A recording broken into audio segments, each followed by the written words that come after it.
I'd now like to invite Chief Jim McSween forward to bring greetings.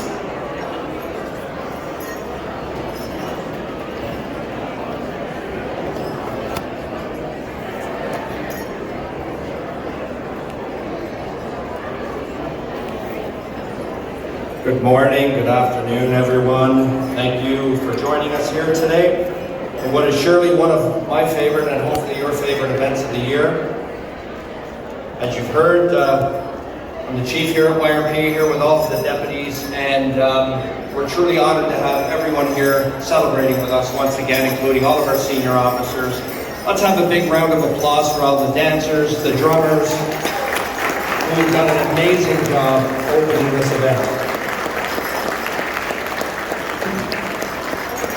So on behalf of the executive leadership team and all members of the York Region Police, I'm thrilled to welcome you to our celebration of the International Day for the Elimination of Racial Discrimination, a signature event for York Regional Police.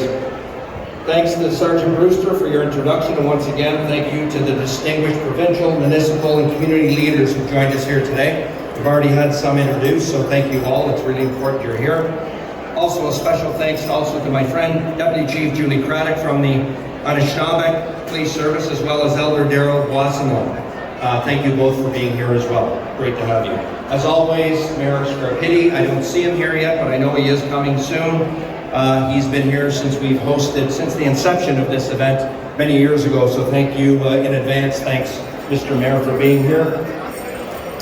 So every March, we mark this day to remember the victims of the horrific Sharpeville massacre in South Africa in 1960.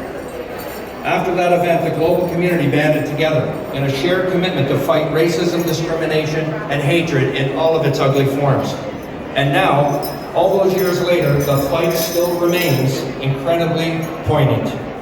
We've all seen the news. We know that events both globally and close to home threaten to divide us all. We know that if we ease up on our efforts to combat hate, even for 1 second or 1 moment, we risk losing all the progress we fought so hard to achieve.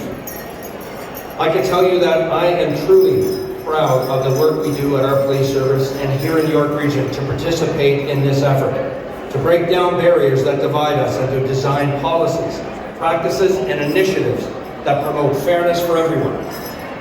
Diversity, equity, and inclusion, those aren't just buzzwords at YRP and here.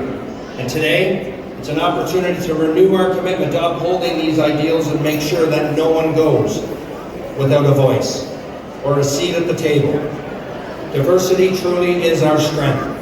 And I speak for all our members when I say that we are absolutely privileged to serve one of the most diverse regions in our entire country. At our organization, we'll always work to ensure everyone feels welcome, safe, and secure here, because we know this leads to more trust, better service, and ultimately a region where everyone can thrive. Racism, discrimination, and hatred don't simply destroy people's sense of belonging, it also destroys feelings of safety and security in all of our communities. And ultimately, that's why we at York Regional Police are in the best position to host an event such as this, to invite all to share in our similarities and celebrate our differences and to reaffirm our collective commitment, scratch that, our collective duty to advance inclusion, diversity, equity, and accessibility in everything we do. And yes, I am truly Canadian. At York Regional Police, right now, that includes an intensive anti-racism training program. This is currently rolling out across the organization to be completed by every member by the end of this year. It also includes other unique ways in which we engage with local residents and community partners. In this past month, we've hosted an interfaith iftar dinner in which we welcomed 300 people inside the walls of our organization to break bread. We launched an interfaith council working with faith leaders from across the region. And I was thrilled to personally deliver medals to players at the Little NHL Indigenous Hockey Tournament just last week. An event also hosted right here in Markham, which we proudly sponsored with York Region and local municipalities. These events and initiatives aren't just photo ops. They're not just lip service. They're fundamental to creating shared understanding among us all. They foster mutual respect and compassion, and they make this region a better place for us all to live, work, and raise our families. And I'll wrap up as we all want to spend more time getting to know one another and enjoying the incredible performances I know are lined up today, which I hope you enjoy.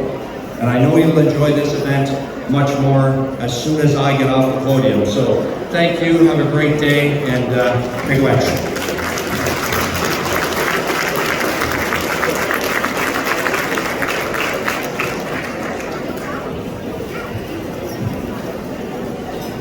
So on behalf of all of us here today, we want to thank you. We're going to ask this one request. I want people to be quiet. I want people to be quiet, please. I need your attention. Your attention, please. Thank you. Hope that gets it.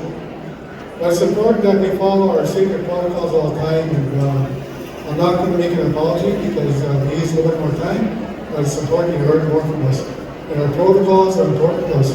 Not only that sacred drum here is important to us, our legal staff and our dancers. So what we want to do is we're going to end this song, end this part, the traveling song. And that's to offer to each and every one of you a safe travel back to your home. But before I ask the drum to do that, I want to, all of us to remember murdered or missing Indigenous women and girls. And I'm sure there's a lot of work that the police services are doing. And we want to thank Premier Rob Ganu and his government of Manitoba and those who denied that these two women were buried in a landfill site and that their bodies were actually discovered. And we want to remember them and their families today as we do this last song, this traveling song, and offer this traveling song to those two spirits as well as they go to their ancestors. So, gentlemen, please.